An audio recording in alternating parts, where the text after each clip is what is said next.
5 мамыр Қазақстан Республикасының қарулы күштерінің құрылған күніне орай Қырым үлгілі кітапханасы ел қорғаны қарулы күштер атты тарихи сағатты сіздердің назарларыңызға ұсынады.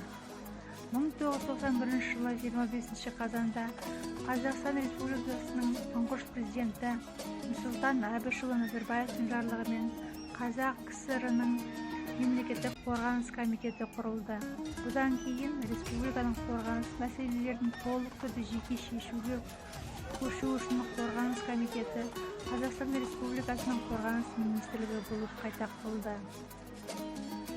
1992 жылдың 7 мамырында тұңғыш президент Нұрсұлтан Әбішұлы Назарбаев жарлыққа қол қойды. Бұл жарлық негізінде Қазақстан аумағында орналасқан қарулы күштер мүліктермен қоса республиканың қарауына өтті. Жоғарғы бас қолбасшы ретінде қарулы күштерді басқаруды тұңғыш президент Нұрсұлтан Әбішұлы Назарбаев өз қолына алды. Президенттен басқа қорғаныс ісімен тікелей шұғылданатын алғашқы қорғаныс министрі болып генерал-полковник Сағдат Нұрмағамбетов тағайындалды. Аталған жылы Қазақстан Республикасының президенті Нұрсұлтан Назарбаевтың жарлығымен 3 жүйелі штаб, жаяу әскерлер, әуе қорғанысы күштері мен әскери теңіз күштерінің бас штабы бекітілді.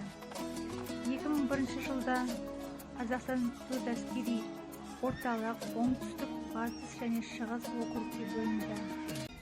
5 мамыр мерекесі күнін Қазақстан халқы отанға деген патриоттық сезіммен зор мақтанышпен қарсы алады. Тәуелсіздік пен бейбітшілік мемлекеттің дамуы мен өрлеудің кілті. Әскер осы екі маңызды факторлардың сақталуын қамтамасыз етеді. Осы жылдар ішінде ұлттық әскери күштері азаматтардың еңсесін тіктеп, еркіндігін кеңейтіп, аянбай еңбек етуде. Әскеріміз жаңарып, оның күш-қуаты жылдан жылға нығаюда. Сіздерді Отан қорғаушылар күні, жігерлі адамдар және ерік күші иелері күнімен құттықтаймын.